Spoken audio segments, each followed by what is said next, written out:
SH59 കേരളത്തിൻ്റെ ഏറ്റവും വലിയ സംസ്ഥാന പാത, മലയോര ഹൈവേ. കേരളത്തിൻ്റെ മാത്രമല്ല, ഇന്ത്യയിൽ തന്നെ ഒരു സംസ്ഥാനത്തിൻ്റെ കീഴിലുള്ള ഏറ്റവും വലിയ സംസ്ഥാന പാതയാണ് SH59 മലയോര ഹൈവേ.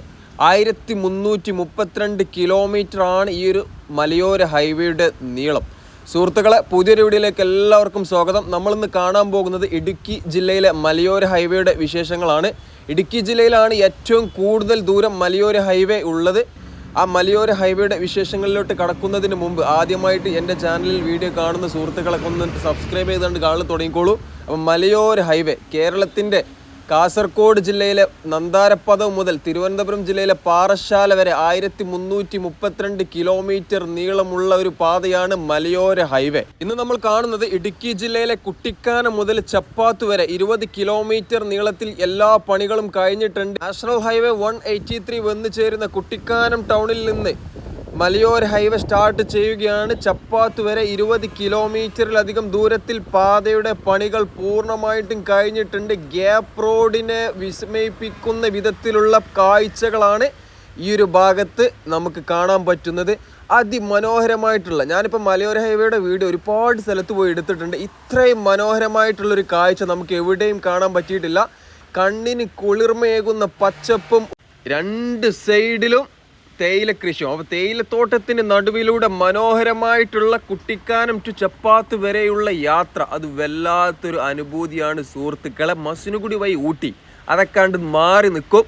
കുട്ടിക്കാനം വഴി ചപ്പാത്ത് വരെയുള്ളൊരു യാത്ര ഉണ്ടല്ലോ, അത് ചെയ്തിക്കാന്നുണ്ടെങ്കിൽ നിങ്ങൾ പറയും എന്ത് മസിനുകുടി എന്ത് ഊട്ടി. കേരളത്തിൽ ഇത്രയും നല്ല പാത ഉണ്ടാകുമ്പോൾ, അതും ഗ്യാപ്പ് റോഡ് ഉണ്ടാകും, അപ്പുറത്ത് ഗ്യാപ്പ് റോഡുണ്ട്. ഇടുക്കിയിലെ മലയോര ഹൈവേ മലയോര മേഖലയെ മൊത്തം കോർത്തിണക്കിക്കൊണ്ട് പ്രകൃതി രമണീയമായിട്ടുള്ള കാഴ്ചകളൊക്കെ ആസ്വദിച്ചുകൊണ്ട് കുട്ടിക്കാനം മുതൽ ചപ്പാത്ത് വരെ 20 കിലോമീറ്റർ ഇങ്ങനെ സഞ്ചരിക്കുമ്പോൾ നിങ്ങൾ മനസ്സിൽ പറയും എന്ത് ഊട്ടി എന്ത് കൊടൈക്കനാൽ. കേരളത്തിൽ തന്നെ ഇത്രയും മനോഹരമായിട്ടുള്ള സ്ഥലങ്ങൾ ഉണ്ടാകുമ്പോൾ നാം എന്തിന് മറ്റുള്ള സംസ്ഥാനങ്ങളിൽ പോകണം? നമ്മുടെ പണം എന്തിന് മറ്റുള്ള സംസ്ഥാനങ്ങളിൽ ചെലവഴിക്കണം? ഈ ഒരു ഭാഗത്ത് ഇത്രയും മനോഹരമായിട്ടുള്ള കാഴ്ചകൾ, എന്താണ് ഇതൊക്കെ ഉറങ്ങിക്കിടക്കുകയായിരുന്നോ എന്ന് നമുക്ക് തോന്നിപ്പോകും. അത്രക്ക് കണ്ണിന് കുളിർമയേകുന്ന മനോഹരമായിട്ടുള്ള ഒരു കാഴ്ചയാണ് ഈ ഒരു റൂട്ടിൽ നിങ്ങളെ കാത്തിരിക്കുന്നത്. മലയോര ഹൈവേ ഇപ്പം നമ്മളെ കോടഞ്ചേരി, അതേപോലെ കക്കാടുംപൊയിൽ ആ ഭാഗത്തൊക്കെ പണികൾ കഴിഞ്ഞിട്ടുണ്ട്. എല്ലാം ടൂറിസ്റ്റ് മേഖലയൊക്കെ തന്നെയാണ്. പക്ഷേ കോടഞ്ചേരി, കക്കാടുംപൊയിൽ ആ ഭാഗത്തൊന്നും ഇത്ര ഭംഗിയുള്ള കാഴ്ച നമുക്ക് കാണാൻ പറ്റില്ല. ഒന്നാമത് ഇടുക്കി എന്ന് പറയുമ്പോൾ തന്നെ അത് എന്താണ്, കിഴക്കിൻ്റെ കാശ്മീർ എന്നറിയപ്പെടുന്ന മൂന്നാർ സ്ഥിതി ചെയ്യുന്നൊരു ജില്ലയാണ് ഇടുക്കി. ഇടുക്കിയിലെ മലയോര മേഖലയെ മൊത്തം കോർത്തിണക്കിക്കൊണ്ട് മലയോര ഹൈവേയുടെ പണികൾ തകൃതിയിൽ നടത്തിക്കൊണ്ടിരിക്കുന്നുണ്ട് കേരള സർക്കാർ. ഹൈവേ എന്ന് കേൾക്കുമ്പോൾ ഇത് നാഷണൽ ഹൈവേ അതോറിറ്റിൻ്റെ കീഴിലുള്ള ഹൈവേ ആണെന്ന് തെറ്റിദ്ധരിക്കേണ്ട. കേരള സർക്കാർ കിഫ്ബി ഫണ്ട് ഉപയോഗിച്ചിട്ടാണ് ഈ ഒരു മലയോര ഹൈവേ SH59 നിർമ്മാണം നടത്തിക്കൊണ്ടിരിക്കുന്നത്. പല സ്ഥലത്തും സ്ഥലം ഏറ്റെടുക്കുന്ന പണികൾ നടന്നുകൊണ്ടിരിക്കുന്നുണ്ട്. ചില സ്ഥലങ്ങളിൽ ഫോറസ്റ്റ് ഏരിയയിലൂടെയാണ് പാത കടന്നു പോകുന്നത്. അപ്പോൾ ഫോറസ്റ്റ് ഏരിയയിലെ സ്ഥലം ഏറ്റെടുക്കാൻ കേരള സർക്കാർ മാത്രം വിചാരിച്ചതുകൊണ്ട് കാര്യമില്ല. അതിൻ്റേതായിട്ടുള്ള ചില സംഘടനകൾ കാര്യങ്ങളൊക്കെ ഉണ്ട്. അതൊക്കെ തീരുമാനിച്ചതിന് ശേഷം സ്ഥലം ഏറ്റെടുക്കാൻ പറ്റുകയുള്ളൂ. മലബാർ ഏരിയകളിലാണ് ഈ ഒരു മലയോര ഹൈവേയുടെ പണികൾ തകൃതിയിൽ നടന്നുകൊണ്ടിരിക്കുന്നത്. മലപ്പുറം ജില്ലയിലെ നിലമ്പൂർ ഭാഗത്ത് വനമേഖല ആയതുകൊണ്ട് മാത്രമാണ് അവിടെ ലാൻഡ് അക്വേഷൻ ഇപ്പോഴും നടക്കാത്തത്. ചില സ്ഥലങ്ങളിൽ ഫൈനൽ DPR തയ്യാറായിട്ടുണ്ട്, ചില സ്ഥലങ്ങളിൽ ടെൻഡർ കൊടുത്തിട്ടുണ്ട്. അപ്പോൾ കാസർഗോഡ്, കണ്ണൂർ ഭാഗത്തേക്ക് ഏകദേശം എല്ലാ സ്ഥലത്തും പണികൾ കഴിഞ്ഞിട്ടുണ്ട്. കാസർഗോഡ് നന്താരപ്പദവ് മുതൽ പാറശാല വരെ 1332 കിലോമീറ്റർ നീളമുള്ള ഈ ഒരു ഹൈവേ ആലപ്പുഴ ജില്ല ഒഴികെ ബാക്കി 13 ജില്ലകളിലൂടെയും കടന്നു പോകുന്നുണ്ട്. അപ്പം നിങ്ങൾ വിചാരിച്ചു കാസർഗോഡ് നിന്ന് തിരുവനന്തപുരത്തേക്ക് ആകെ 600 കിലോമീറ്റർ ഉള്ളൂ, ഇതെങ്ങനെയാണ് 1332 ഒന്ന് തള്ളാതെ പോടെ എന്ന് നിങ്ങൾ പറയും. മലയോര മേഖലയെ മൊത്തം കോർത്തിണക്കിക്കൊണ്ട്, അതായത് ഇപ്പം നിങ്ങൾ കോടഞ്ചേരി ഭാഗത്തുനിന്ന് കക്കാടുംപൊയിൽ അങ്ങനെ കയറി അങ്ങനെ മറിഞ്ഞ് ഓരോ സ്ഥലത്തുള്ള ടൂറിസ്റ്റ് പ്ലേസും അതേപോലെ മലയോര ഭാഗത്തുള്ള ചെറിയ അങ്ങാടികളൊക്കെ ഉണ്ട്, അതൊക്കെ കോർത്തിണക്കിക്കൊണ്ടാണ് ഈ ഒരു പാത കടന്നു വരുന്നത്. മലപ്പുറം ജില്ലയിലൂടെ കടന്നു പോകുന്ന സ്ഥലങ്ങൾ ഞാൻ പറഞ്ഞു തരാം, അപ്പോൾ നിങ്ങൾക്ക് മനസ്സിലാകും ഇതെന്താണ് വളഞ്ഞു പോകുന്നത്. മലപ്പുറം ജില്ലയിൽ കക്കാടുംപൊയിൽ, അകമ്പാടം, നിലമ്പൂർ, പോക്കോട്ടുപാടം, കാളിക്കാവ്, കരുവാരംകുണ്ട്, കരിങ്കൽത്തോണി, പൊൻപാറ ആൻഡ് മുണ്ടേരി, പോത്തുക്കൽ, ചുങ്കത്തറ, കുരുളായി, അതായത് ഇങ്ങനെ മലയോര മേഖലയെ മൊത്തം കോർത്തിണക്കിക്കൊണ്ട്, അല്ലാതെ നേരെ നിലമ്പൂരിൽ നിന്നിട്ട് നേരെ മണ്ണാർക്കാട് വഴി ഇങ്ങനെ പോകല്ല. അപ്പോൾ അതാണ് ഇത് നീളം കൂടാനുള്ള കാരണം. എത്ര സുന്ദരം, എത്ര മനോഹരം, കിത്തിന സുന്ദർ കിത്തിന മനോഹർ. സുഹൃത്തുക്കൾ ഇതിങ്ങനെ കാണുമ്പോൾ ചില ആളുകൾക്ക് തോന്നും ഇത് ഗ്യാപ്പ് റോഡിൻ്റെ വീഡിയോ അല്ലടാ, നീ നമ്മളെ പറ്റിക്കാൻ വേണ്ടി ചെയ്യുന്നതല്ലേ. സുഹൃത്തുക്കളെ, ഇത് ഗ്യാപ്പ് റോഡല്ല. ഗ്യാപ്പ് റോഡ് എന്ന് പറയുന്നത് നാഷണൽ ഹൈവേ 85 ആണ്. ഇത് SH 59. അപ്പോൾ ഇതിങ്ങനെ കാണുമ്പോൾ ആളുകൾക്ക് കൺഫ്യൂഷനാണ്. ഇത് ഗ്യാപ്പ് റോഡാണോ മലയോര ഹൈവേ ആണോ? സുഹൃത്തുക്കളെ, ഇത് നിങ്ങൾ ഇതിലൂടെ പോയിക്കുന്നുണ്ടെങ്കിൽ നിങ്ങൾക്ക്, പക്ഷേ ഗ്യാപ്പ് റോഡിൽ ഒരുപാട് സൈറ്റ് സീൻ കാര്യങ്ങളൊക്കെ ഉണ്ട് കേട്ടോ. ഇവിടെ ഇങ്ങനെ നമുക്ക് കുറച്ച് വ്യൂകളൊക്കെ ആസ്വദിക്കാം. ഏതായാലും രണ്ടും ഒന്നിനൊന്ന് മെച്ചാണ്, അടിപൊളിയാണ്. ഇതിലൂടെ യാത്ര ചെയ്യുമ്പോൾ വേറൊരു അനുഭവം തന്നെയാണ്. നല്ലൊരു വൈബാണ്. നല്ല തണുത്ത കാറ്റ് ഇങ്ങനെ ആസ്വദിച്ചുകൊണ്ട്, എന്താ കാറ്റ് വരും! തണുത്ത കാറ്റ് പറഞ്ഞാൽ ഐസും കട്ടമ്പെന്ന് കാറ്റ് വീശണ പോലെ ഇങ്ങനെ കുട്ടിക്കാനം ഭാഗത്ത് ഇങ്ങനെ എത്തുമ്പോണ്ടല്ലോ, തണുത്ത് ഇങ്ങനെ കോച്ച് വലിക്കുന്ന പോലത്തെ ഫീൽ ആയിരിക്കും. എന്താ കാറ്റ്! അപ്പം മനോഹരമായിട്ടുള്ള പാതയാണ് ഈ ഒരു കുട്ടിക്കാനം ടു ചപ്പാത്ത് റൂട്ട്. പിന്നെ ഈ ഭാഗത്തെ റോഡ്, ഈ ഒരു മലയോര ഹൈവേയുടെ പണി കഴിയുന്നതിന് മുമ്പ് ചെറിയ റോഡായിരുന്നു. ഇതിലൂടെ പോകുന്ന ബസ്സുകൾ അതേപോലെ മറ്റു വാഹനങ്ങളൊക്കെ ഇടങ്ങേറായിക്കാണ്ടാണ് ഇതിലൂടെ പോയിരുന്നത് എന്ന് ഇവിടുത്തെ ആൾക്കാർ പറയുന്നു. ഈ ഒരു പാത, ഇതിൻ്റെ പണി കഴിഞ്ഞതിന് ശേഷമാണ് ടൂറിസ്റ്റുകൾ, അതായത് ഇടുക്കി ജില്ലക്ക് പുറത്തുള്ള ആളുകൾ, മറ്റേത് കുമളി വഴി അങ്ങനെ പോകും. ഈ കുട്ടിക്കാനത്ത് നേരെ ചപ്പാത്ത് വഴി കട്ടപ്പനയിലോട്ട് ഈ ഒരു പാത തിരഞ്ഞെടുക്കാനുള്ള കാരണം വിദേശികളല്ല, പുറത്തുനിന്ന് വരുന്ന ആൾക്കാർ ഇത് തിരഞ്ഞെടുക്കാനുള്ള കാരണം ഈ ഒരു പാതയുടെ പണി കഴിഞ്ഞതാണ്. മറ്റേത് ആ നേരെ കുമളിക്ക് നാഷണൽ ഹൈവേ 183 അതിൽ കൂടെ നേരെ കുമളി വഴി കട്ടപ്പന അങ്ങനെയാണ് പോകുക. ഒരുപാട് ചുറ്റി തിരിഞ്ഞ് പോകാണ്ട്. അപ്പോൾ ഏതായാലും ഈ ഒരു റോഡിൻ്റെ പണി കഴിഞ്ഞതുകൊണ്ട് ഇവിടുത്തെ ആൾക്കാർക്ക് നല്ലൊരു ഉപകാരമാണ്. ഒന്നാമത് ഗതാഗത സൗകര്യം എളുപ്പത്തിലായി. പിന്നെ ഒരുപാട് ബസ് റൂട്ടുകൾ പുതുതായിട്ട് അനുവദിച്ച് കൊടുത്തിട്ടുണ്ട്. പിന്നെ ടൂറിസ്റ്റുകൾ ഒരുപാട് വരുന്നുണ്ട്. മറ്റേത് ഗ്യാപ്പ് റോഡ് പൂപ്പാറ വഴി പിന്നെ അങ്ങനെ പോകണം. ഇതിൻ്റെ പണികൾ പൂർണ്ണമായിട്ടും കഴിഞ്ഞിട്ടില്ല. ഇടുക്കിയിൽ മലയോര മേഖല ആയതുകൊണ്ടാണ് എന്താണെന്ന് അറിയില്ല, ഇടുക്കിയിലെ റോഡുകളൊക്കെ അടിപൊളിയാണ്. കേരളത്തിലെ ഏറ്റവും മനോഹരമായിട്ടുള്ള റോഡുകൾ ഒരുപാട് സ്ഥലത്തുണ്ട്. ഇപ്പോൾ നമ്മൾ ഭംഗിയുള്ള റോഡുകൾ, ഇപ്പോൾ AC റോഡിന് നമ്മൾ ചെയ്തു. ഇപ്പോൾ കുട്ടിക്കാനം ഈ ഒരു മലയോര ഹൈവേൻ്റെ വീഡിയോ ചെയ്തുകൊണ്ട് നിൽക്കുന്നത്. ഇടുക്കി ജില്ലയിലെ റോഡുകളൊക്കെ അടിപൊളിയാണ്. ഞാൻ വന്നത് പൂപ്പാറ, ശാന്തൻപാറ, ഉടുമ്പൻചോല വഴി, നെടുകണ്ടം വഴി ഇങ്ങനെ കയറി ഇറങ്ങിക്കാണ്ടാണ് ഇങ്ങനെ ഈ ഒരു ഭാഗത്തേക്ക് എത്തിയത്. അപ്പോൾ റോഡ് ആ ഇടുക്കി മൊത്തം ഞാൻ കറങ്ങി. റോഡൊക്കെ അടിപൊളിയാണ്. പക്ഷേ കേരളത്തിലെ ഏറ്റവും മോശപ്പെട്ട റോഡ് ഏതാണെന്ന് ചോദിച്ചാൽ ഞാൻ സഞ്ചരിച്ചതിൽ വെച്ച് എനിക്ക് ഒരൊറ്റ ഉത്തരം പറയാനുള്ളൂ, കുന്നംകുളം തൃശ്ശൂർ റൂട്ടിലെ റോഡ്. എന്താ അതൊക്കെ റോഡ്! കേരളത്തിൻ്റെ അങ്ങോളം ഇങ്ങോളം എല്ലാ റോഡുകളുടെയും ഇപ്പോൾ ഞാൻ സഞ്ചരിച്ചിട്ടുണ്ട്. കാസർഗോഡ് റോഡുകൾ, ഉൾഭാഗത്തുള്ള റോഡുകളൊക്കെ അടിപൊളിയാണ്. കണ്ണൂർ അതിനേറെ ഉഷാറ്. കോഴിക്കോട് അധികം മലയോര മേഖലയിലൊക്കെ റോഡുകൾ അടിപൊളിയാണ്. മലപ്പുറത്ത് പിന്നെ പക്കയാണ്. മലപ്പുറത്ത് സഞ്ചരിച്ച ഒരാൾ, മലപ്പുറത്ത് ചമ്രോട്ടം ജംഗ്ഷൻ ഭാഗത്ത് റോഡ് മോശം, ആ ഒരു ഭാഗത്ത് റോഡ് ഒഴിച്ചുകാണെങ്കിൽ ബാക്കിയുള്ള സ്ഥലത്തൊക്കെ റോഡ് അടിപൊളിയാണ്. തൃശ്ശൂർ ജില്ലയിൽ 2 റോഡുകൾ മാത്രമാണ് മോശമുള്ളൂ. തൃശ്ശൂർ കുന്നംകുളം റോഡ്, അതേപോലെ കൊടുങ്ങല്ലൂർ തൃശ്ശൂർ റോഡ്. അത് തോന്നുന്നു കോർപ്പറേഷൻ്റെ അങ്ങനെ എന്തൊക്കെ പറഞ്ഞിട്ട് ചില ഭാഗത്തൊക്കെ റോഡ് കോൺക്രീറ്റ് ചെയ്യുന്ന പണികളൊക്കെ നടന്നുകൊണ്ടിരിക്കുന്നുണ്ട്. അപ്പോൾ പറയാനുള്ള കാരണം, കേരളത്തിലെ ഈ നല്ല റോഡുകളെ കുറിച്ച് മാത്രം ചെയ്താൽ പോരാ, മോശം റോഡിനെ പറ്റി അതൊക്കെ പറയാം. അതുകൊണ്ട് പറഞ്ഞതാണ്. കുന്നംകുളം തൃശ്ശൂർ ജില്ലയിലെ ഈ 2 സംസ്ഥാന പാതകൾ മാത്രമാണ് ഞാൻ മോശമായിട്ട് കണ്ടിട്ടുള്ളൂ. അപ്പോൾ അത് ആ ഒരു അനാസ്ഥ കാട്ടിയിട്ടുള്ള ഉദ്യോഗസ്ഥനെ സസ്പെൻഡ് ചെയ്തിട്ടുണ്ട്. എന്തൊക്കെയോ പുതിയ മാറ്റങ്ങളോ താൽക്കാലികമായിട്ട് 59 ലക്ഷമൊക്കെ അനുവദിച്ച് കൊടുത്തിട്ടുണ്ട്. അപ്പോൾ നമ്മൾ ഇതിലോട്ട് വരിക, മലയോര ഹൈവേ. കേരളത്തിൽ ഞാനിപ്പോൾ ഉള്ളത് പറയാമല്ലോ, ആ 2 റോഡ് വെച്ച് ബാക്കിയുള്ള എല്ലാ റോഡുകളും അടിപൊളിയാണ്. ഞാൻ സഞ്ചരിച്ചതിൽ കാസർഗോഡ് ജില്ലയിലെ ഉൾഭാഗത്തുള്ള, അതായത് ദേശീയപാതയിൽ നിന്ന് കിഴക്കോട്ട് സഞ്ചരിക്കുന്ന, മലയോര മേഖലയിലോട്ട് സഞ്ചരിക്കുന്ന, കർണാടകയോട് അതിർത്തി പങ്കിടുന്ന റോഡുകളൊക്കെ അടിപൊളിയാണ്, ഒരു രക്ഷയില്ല. അതേപോലെ തന്നെ കണ്ണൂരും ഒരു രക്ഷയില്ല. മലപ്പുറത്തൊക്കെ നിങ്ങൾ വന്നിക്കാന്നുണ്ടെങ്കിൽ നിങ്ങൾ അന്തം വിടും. കാരണം മലപ്പുറത്തെ റോഡുകളൊക്കെ നിലവാരം അറിയണമെന്നുണ്ടെങ്കിൽ ചില ഭാഗത്തൊക്കെ ചെറിയ പൊട്ടും കുട്ടലൊക്കെ ഉണ്ട്, പക്ഷേ ബാക്കിയുള്ള സ്ഥലത്തൊക്കെ അടിപൊളി റോഡാട്ടോ.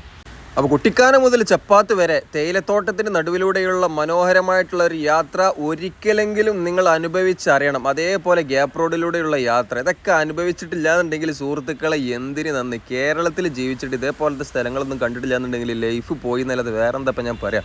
അപ്പം മലയോര ഹൈവേയെ കുറിച്ചിട്ട് പറയാന്നുണ്ടെങ്കിൽ കേരള സംസ്ഥാനത്തെ ഒരു സംസ്ഥാന പാതയാണ് SH 59. കാസർഗോഡ് ജില്ലയിലെ നന്താരപ്പദവിൽ നിന്നും ആരംഭിക്കുന്ന ഈ ഒരു പാത തിരുവനന്തപുരം ജില്ലയിലെ പാറശാലയിലാണ് അവസാനിക്കുന്നത്. 1332.16 കിലോമീറ്റർ നീളമുള്ള ഒരു പാതയാണ് ഹിൽ ഹൈവേ. ഇടുക്കി ജില്ലയിൽ 166 കിലോമീറ്റർ, കാസർഗോഡ് ജില്ലയിൽ 131 കിലോമീറ്റർ, പാലക്കാട് ജില്ലയിൽ 130 കിലോമീറ്റർ, കണ്ണൂർ ജില്ലയിൽ 118 കിലോമീറ്റർ, കോഴിക്കോട് ജില്ലയിൽ 110 കിലോമീറ്റർ, എറണാകുളം ജില്ലയിൽ 104 കിലോമീറ്റർ, മലപ്പുറം ജില്ലയിൽ 101 കിലോമീറ്റർ, വയനാട് 96, തിരുവനന്തപുരം 75, കൊല്ലം 64, തൃശ്ശൂർ 60, പത്തനംതിട്ട 46, കോട്ടയം 24. ഇതാണ് ജില്ലകളിലൂടെ കടന്നു പോകുന്ന ഈ ഒരു ഹൈവേയുടെ നീളം കേട്ടോ. അതായത് ഓരോ ജില്ലകളിലൂടെയും കടന്നു പോകുന്ന പാതയുടെ നീളമാണ് ഇപ്പോൾ പറയുന്നത്. ഏറ്റവും കൂടുതൽ ദൂരം സഞ്ചരിക്കുന്നത് ഇടുക്കിയിലാണ്. ഇടുക്കിയിൽ ഒരു സ്ഥലത്ത് നിന്ന് മറ്റേ സ്ഥലത്തേക്ക് പോകണമെന്നുണ്ടെങ്കിൽ കുറച്ചടങ്ങിയാട്ടോ. ഞാൻ അങ്ങനെ ഇടുക്കിയിൽ ഇതിലൂടെ അങ്ങനെ സഞ്ചരിച്ചപ്പോൾ എൻ്റെ മനസ്സിൽ വന്ന ആദ്യത്തെ ചോദ്യമാണ്, ഇവിടെ ഇങ്ങനെ ഘോഷയാത്രയൊക്കെ നടത്തില്ല. കാരണം ഒരു അങ്ങാടി കഴിഞ്ഞാൽ പിന്നെ അടുത്ത അങ്ങാടി എത്തണമെങ്കിൽ ഒരു കയറ്റം കയറി ഇറങ്ങണം. എങ്ങനെ ഘോഷയാത്രയൊക്കെ നടത്തില്ല? അപ്പോൾ നമ്മൾ ചപ്പാത്ത് എന്ന സ്ഥലത്ത് എത്തിയിട്ടുണ്ട്. കുട്ടിക്കാനം മുതൽ ചപ്പാത്ത് വരെയാണ് ഈ പാതയുടെ പണികൾ കഴിഞ്ഞത്. തെരുവത്ത് ബിൽഡേഴ്സ് എന്ന കമ്പനിയാണ് ഇവിടെ വർക്ക് ചെയ്തിട്ടുള്ളത്. പിന്നെ കാസർഗോഡ് മലയോര ഹൈവേയുടെ പണികൾ കഴിഞ്ഞ ഭാഗത്തൊക്കെ ബസ് സ്റ്റോപ്പ് ചെയ്തിട്ടുണ്ട്. ബസ് സ്റ്റോപ്പിൻ്റെ പണികൾ കഴിഞ്ഞിട്ടുണ്ട്. അത് ഞാൻ ആ ഭാഗത്ത് വീട് ചെയ്തപ്പോൾ കാണിച്ചതാണ്. പക്ഷേ ഈ ഒരു ഭാഗത്ത് ഒരൊറ്റ ബസ് സ്റ്റോപ്പ് പോലും കാണാൻ ഇടയായിട്ടില്ല. അതെന്തുകൊണ്ടാണെന്നറിയില്ല. ആ ഭാഗത്തൊക്കെ ബസ് സ്റ്റോപ്പ് ഉണ്ട്. അതേപോലെ കോഴിക്കോട് ജില്ലയിലും പുതുതായി നിർമ്മിക്കുന്ന മലയോര ഹൈവേയുടെ പണികൾ നടക്കുന്ന ഭാഗത്തൊക്കെ ബസ് സ്റ്റോപ്പിൻ്റെ പണികൾ കഴിഞ്ഞിട്ടുണ്ട്. അതിലൊരു കിഫ്ബിയുടെ ലോഗയുണ്ട്, കേരള സർക്കാരിൻ്റെ ഒരു ലോഗയുണ്ട്. ഈ ഒരു ഭാഗത്ത് 20 കിലോമീറ്ററിൽ അത്തരത്തിലുള്ളൊരു ബസ് സ്റ്റോപ്പ് കാണാൻ സാധിച്ചിട്ടില്ല. അത് എന്താണെന്നറിയില്ല. ഇനി ഇത് ആദ്യമുള്ള പ്രോജക്റ്റാണോ അല്ലെങ്കിൽ ആദ്യം ഫണ്ട് അനുവദിച്ച് കൊടുത്തതാണോ എന്നറിയില്ല. അതേപോലെ നമ്മുടെ ഭാഗത്ത് കാസർഗോഡ് ആയിക്കോട്ടെ, കണ്ണൂർ ആയിക്കോട്ടെ, കോഴിക്കോട് ആയിക്കോട്ടെ, ആ ഭാഗത്തൊക്കെ റോഡ് കഴിഞ്ഞതിന് ശേഷം കട്ട വിരിച്ചിട്ടുണ്ട്. കട്ട വിരിക്കുക എന്ന് പറഞ്ഞാൽ റോഡ് പൊട്ടിപ്പൊളിയാതിരിക്കുക 2 സൈഡിലും കട്ട വിരിച്ചിട്ടുണ്ട്. പിന്നെ അതേപോലെ ആ ഭാഗത്തൊക്കെ ഫുട്പാത്തും ഉണ്ട്. കാസർഗോഡ് മനുഷ്യനില്ലാത്ത സ്ഥലത്തൊക്കെ ഫുട്പാത്തും ഉണ്ട്, ബസ് സ്റ്റോപ്പും ഉണ്ട്. ബസ് സ്റ്റോപ്പിലൊക്കെ ഒരു മനുഷ്യനില്ല, പക്ഷേ അവിടെ ബസ് സ്റ്റോപ്പൊക്കെ ഉണ്ടാക്കി വെച്ചിട്ടുണ്ട്. പക്ഷേ ഈ ഭാഗത്ത് എനിക്ക് തോന്നുന്നുണ്ട് മലയോര മേഖല, ഇത് ഇങ്ങനെ ഒരു ഇറക്കക്കുത്തനുള്ള സ്ഥലമല്ലേ, ഈ തേയിലത്തോട്ടും മറ്റേതൊക്കെ ആയതുകൊണ്ട് സ്ഥലമില്ലാത്തത് കൊണ്ടായിരിക്കും ഇവിടെ ഫുട്പാത്തൊന്നും ഇല്ലാത്തത്. അതുകൊണ്ടായിരിക്കും. ഇതാണ് ചപ്പാത്ത് കേട്ടോ. ചപ്പാത്ത് പാലാണ് ഇപ്പോൾ കണ്ടത്. ചപ്പാത്ത് 2018 ആ ഒരു പ്രളയ സമയത്തൊക്കെ എതിരെ പാലത്തിന് മുകളിലൂടെ വെള്ളം ഒഴുകിയിട്ടുണ്ടായിരുന്നു ആളുകൾ പറയുന്നു. ഇപ്പോൾ ഏതായാലും ഒഴുകണില്ല. അപ്പോൾ ചപ്പാത്ത് ടൗൺ കഴിഞ്ഞതിന് ശേഷം പണികൾ എന്താണെന്ന് വെച്ചാൽ പണികൾ ഇങ്ങനെ നടന്നുകൊണ്ടിരിക്കുന്നുണ്ട്. മഴയാണ്, ഇതിലൂടെ സഞ്ചരിക്കുമ്പോൾ നല്ല രീതിയിൽ ബുദ്ധിമുട്ട് അനുഭവിക്കുന്നുണ്ട്. ഈ ഒരു ഭാഗത്ത് കൂടെ 20 കിലോമീറ്ററിൽ 20 കിലോമീറ്റർ അല്ല, കോട്ടയം ഭാഗത്ത് നിന്ന് സുഖമായിട്ട് വരുന്ന ബസ്സുകൾ ഈ ഒരു ചപ്പാത്ത് കഴിഞ്ഞതിന് ശേഷം വളരെ ഇടങ്ങേറ്, ബസ്സുകൾ മാത്രമല്ല എല്ലാവരും വളരെ ഇടങ്ങേറായി കണ്ടാണ് പോകുന്നത്. അപ്പോൾ പാറ പൊട്ടിച്ചും ഈ വീതിയില്ലാത്ത ഇതായിരുന്നു ഈ ഭാഗത്തെ വീതി. ഇപ്പോൾ നമ്മൾ ആ കണ്ട അതിമനോഹരമായിട്ടുള്ള റോഡുണ്ടല്ലോ, ആ ഭാഗത്തുള്ള റോഡിൻ്റെ വീതി ഇതായിരുന്നു അവസ്ഥ. അതായത് പഞ്ചായത്ത് റോഡ് ചെറുതായിട്ടൊന്ന് വീതി കൂടുമല്ലോ, ആ ഒരു റോഡായിരുന്നു ഇവിടെ ഉണ്ടായിരുന്നത്. അതാണ് ഈ കോലത്തിലായത്. ഒരുപാട് സ്ഥലത്ത് വീതി കൂട്ടിയിട്ട് ഈ ഒരു മലയോര ഹൈവേ 14 മീറ്ററിലാണ് വരുന്നത്. മലയോര ഹൈവേ ആൻഡ് തീരദേശ ഹൈവേ ഒക്കെ 14 മീറ്ററിലാണ് വരുന്നത്. പിന്നെ ഇതിൻ്റെ എടുത്ത് പറയേണ്ട ഒരു കാര്യം എന്താ വെച്ചാൽ, ഇത്ര പൈസ മുടക്കി പാത ഉണ്ടാക്കിയിട്ട് ടോള് പിരിക്കുന്നില്ല. ടോള് പിരിക്കാതെയാണ് ഇതിലൂടെ പോകുക. പിന്നെ ഇതിൻ്റെ ഒരു പ്രത്യേകത എന്താ വെച്ചാൽ, കാസർഗോഡ് നിന്ന് തിരുവനന്തപുരത്തേക്ക് എളുപ്പത്തിൽ എത്തേണ്ട ആളുകളൊന്നും ഇതിലൂടെ പോകില്ല. ഇത് നമ്മൾ ആസ്വദിച്ച് പിക്നിക്ക് ആസ്വദിച്ചൊക്കെ അല്ലെങ്കിൽ സൈറ്റ് സീനും കാര്യങ്ങളൊക്കെ കണ്ട് പോകാൻ ഉദ്ദേശിക്കുന്ന ആളുകൾക്ക് മാത്രമേ ഇതിലൂടെ പോകാൻ കഴിയുള്ളൂ. അപ്പോൾ കേരളത്തിൻ്റെ ടൂറിസം മേഖലയ്ക്ക് ഒരു ഉണർവ് നൽകുന്ന ഒരു പദ്ധതിയാണ് ഈ ഒരു മലയോര ഹൈവേ. പിന്നെ ഈ ഒരു ഹൈവേ എന്ന് കേൾക്കുമ്പോൾ ചില ആളുകൾക്ക് ഒരു തെറ്റിദ്ധാരണയുണ്ട്. ഹൈവേ ഇത് ഫുള്ള് കേന്ദ്ര സർക്കാരിൻ്റെ പദ്ധതിയാണ്. സുഹൃത്തുക്കളെ, സംസ്ഥാന സ്റ്റേറ്റ് ഹൈവേ എന്ന് പറയുന്നത് അതാണ്. ഈ സംസ്ഥാനത്തിന് കീഴിലുള്ള പാതകളാണ് തീരദേശ ഹൈവേ, മലയോര ഹൈവേ. ഒരുപാട് വലിയ വലിയ ആളുകളൊക്കെ കമൻറ്റ് ചെയ്യാറുണ്ട്, നീ എന്ത് പൊട്ടനാടാ, നീ എന്ത് കമ്മിയാടാ, നീ എന്തിനാ ഇങ്ങനെ തള്ളുന്നത്. ഇതൊക്കെ കേന്ദ്ര സർക്കാരിൻ്റെ കീഴിലുള്ള റോഡുകളല്ല സുഹൃത്തുക്കളെ. സംസ്ഥാന സർക്കാരിൻ്റെ കീഴിൽ കുറച്ച് റോഡുകളൊക്കെ ഉണ്ട്. നമുക്ക് 3 റോഡുകളാണുള്ളത്. ഒന്ന് നാഷണൽ ഹൈവേ, കേന്ദ്ര സർക്കാരിൻ്റെ കീഴിലുള്ള നാഷണൽ ഹൈവേ, പിന്നെ ഒന്ന് സംസ്ഥാന പാതകൾ, പിന്നെ കോർപ്പറേഷൻ, പഞ്ചായത്ത്, മുനിസിപ്പാലിറ്റിക്ക് കീഴിലുള്ള റോഡുകൾ. അപ്പോൾ നാഷണൽ ഹൈവേ അതോറിറ്റിക്ക് കീഴിലുള്ള റോഡുകളാണ് നമ്മുടെ എക്സ്പ്രസ് വേകൾ, അതേപോലെ NHകളൊക്കെ. അത് 2 വരിയാണെന്നുണ്ടെങ്കിലും 1 വരിയാണെന്നുണ്ടെങ്കിലും NHIക്ക് കീഴിലുള്ള റോഡുകളാണെന്നുണ്ടെങ്കിൽ അത് നാഷണൽ ഹൈവേ ആണ്. അതേപോലെ സംസ്ഥാന സർക്കാരിൻ്റെ കീഴിലുള്ള റോഡുകളാണ് SH. ആ ഒരു SH എന്ന് വരികയാണെന്നുണ്ടെങ്കിൽ അത് ഏത് സംസ്ഥാനത്തായിക്കോട്ടെ ആ ഒരു സംസ്ഥാനത്തിന് കീഴിലുള്ള റോഡുകൾക്ക് പറയുന്ന പേരാണ് SH. ഇപ്പോൾ നാഷണൽ ഹൈവേയുടെ പുതിയ റോഡുകൾക്ക് പറയുന്ന പേരാണ് NE, നാഷണൽ എക്സ്പ്രസ് വേ. അപ്പോൾ ആ ഒരു തെറ്റിദ്ധാരണ ചില ആളുകൾക്കുണ്ട്. ഹൈവേ എന്ന് കേൾക്കുമ്പോൾ അത് ഫുള്ള് നാഷണൽ ഹൈവേ അതോറിറ്റിക്ക് കീഴിലുള്ള റോഡുകളാണ് തെറ്റിദ്ധാരണ. അത് അങ്ങനെയല്ല, അതുകൊണ്ട് തിരുത്തി തരുന്നതാട്ടോ. അറിയുന്ന ആൾക്കാരുണ്ട്, ഒരു 10% ആളുകൾക്ക് മാത്രമാണ് അറിയാത്തുണ്ടാവുള്ളൂ. അപ്പോൾ ഇതൊന്നും വലിയ കാര്യമായിട്ട് പറയേണ്ട ആവശ്യമില്ല. ഏതായാലും കേരളത്തിൻ്റെ മലയോര മേഖലയെ മൊത്തം കോർത്തിണക്കിക്കൊണ്ട് ഉണ്ടാക്കുന്ന ഒരു റോഡ്, കുറച്ച് വനമേഖലയൊക്കെ ഉണ്ട്. അപ്പോൾ അതൊക്കെ കോർത്തിണക്കി ഉണ്ടാക്കുന്ന ഈ ഒരു റോഡ് ടൂറിസം മേഖലയിലേക്ക് ഒരു മുതൽക്കൂട്ട് തന്നെയാണ്. ടൂറിസം മേഖലയിൽ നല്ല വികസന കാര്യങ്ങൾ വരും. അതേപോലെ വികസനം എത്തിപ്പെടാത്ത മലയോര മേഖലയിലൊക്കെ നല്ല വികസനങ്ങൾ ഉണ്ടാകും. അതേപോലെ ചെറിയ അങ്ങാടികൾ ഇപ്പോൾ ഈ ഒരു റോഡ് വന്നതുകൊണ്ട് വലിയ അങ്ങാടികളായി മാറിയിട്ടുണ്ട്. കക്കാടംപൊയിൽ അതിനൊരു ഉദാഹരണമാണ്. നമ്മൾ ആ ഭാഗത്ത് വീഡിയോ ചെയ്തപ്പോൾ കാണിച്ചതാണ്. ആ ഭാഗത്ത് ചെറിയ റോഡും ചെറിയ ടൗണാണ് ഉണ്ടായിരുന്നത്. ഇപ്പോൾ അവിടെ ഉണ്ട്, നല്ല മാറ്റമുണ്ട്. അതേപോലെ തന്നെ ഏലപ്പാറ, കുട്ടിക്കാനം പിന്നെ അത് അത്യാവശ്യം വലുപ്പമുണ്ട്. ഏലപ്പാറ ഭാഗത്തൊക്കെ നല്ല മാറ്റങ്ങൾ ഉണ്ടായിട്ടുണ്ട്. ഈ ഒരു പാത കടന്നു പോകുന്ന റൂട്ടിൽ ഒരു സ്ഥലമാണ് ഏലപ്പാറ. കുട്ടിക്കാനം ടു ചപ്പാത്ത് പോകുന്ന ഒരു ചെറിയൊരു ടൗണാണ് ഏലപ്പാറ. ഏലപ്പാറയിൽ നിന്നാണ് വാഗമൺ ഭാഗത്തേക്ക് തിരിഞ്ഞു പോകൽ. ഏതായാലും മനോഹരമായിട്ടുള്ള ഒരു യാത്രാ അനുഭവം തന്നെയായിരിക്കും ഈ ഒരു മലയോര ഹൈവേയിലൂടെയുള്ള യാത്ര. അപ്പോൾ ഇതിലൂടെ ആര് പോകും എന്ന് ചോദിച്ചാൽ വെക്കേഷനിലൊക്കെ ആളുകൾക്ക് കാസർഗോഡ് നിന്ന് തിരുവനന്തപുരത്തേക്ക് ഈ ഒരു ഹൈവേയിലൂടെ ഒരു യാത്ര ചെയ്യുമ്പോൾ ഒരു വല്ലാത്തൊരു അനുഭവം തന്നെയായിരിക്കും. ഇടുക്കിയിലെ പ്രകൃതി രമണീയമായിട്ടുള്ള കാഴ്ചകളും വയനാട് നിലമ്പൂർ ഭാഗത്തെ കാട്ടിനുള്ളിലെ കാഴ്ചകളൊക്കെ ആസ്വദിച്ചു കൊണ്ട് ഒരു മനോഹരമായിട്ടുള്ളൊരു യാത്രാ അനുഭവം തന്നെയായിരിക്കും ഇതിലൂടെയുള്ള യാത്ര. ഇടുക്കി ഭാഗത്തേക്ക് വരുന്ന സുഹൃത്തുക്കൾ കുട്ടിക്കാനം മുതൽ ചപ്പാത്ത് വരെ പറ്റുകയാണെന്നുണ്ടെങ്കിൽ ഒന്ന് പോയി നോക്കുക. അടിപൊളി റോഡാണ്. ചപ്പാത്ത് കഴിഞ്ഞതിന് ശേഷം പിന്നെ കാര്യമായിട്ടുള്ള പണികളൊന്നും നടന്നിട്ടില്ല. അവിടെ കുറച്ച് ബുദ്ധിമുട്ടുണ്ട്. വാഗമൺ പോയിട്ട് തിരിച്ചു വരുന്ന ആളുകളൊക്കെ ഈ ഒരു പാത തിരഞ്ഞെടുക്കാൻ നോക്കുക. ഏലപ്പാറ മുതൽ കുട്ടിക്കാനം വരെ നല്ല അടിപൊളിയായിട്ട് സഞ്ചരിക്കുക. അതേപോലെ മുണ്ടക്കയം ടു ഇടുക്കി കട്ടപ്പന പോകുന്ന ആളുകളൊക്കെ ഇത് തിരഞ്ഞെടുക്കുകയെന്നുണ്ടെങ്കിൽ നല്ലൊരു യാത്രാ അനുഭവം തന്നെയായിരിക്കും.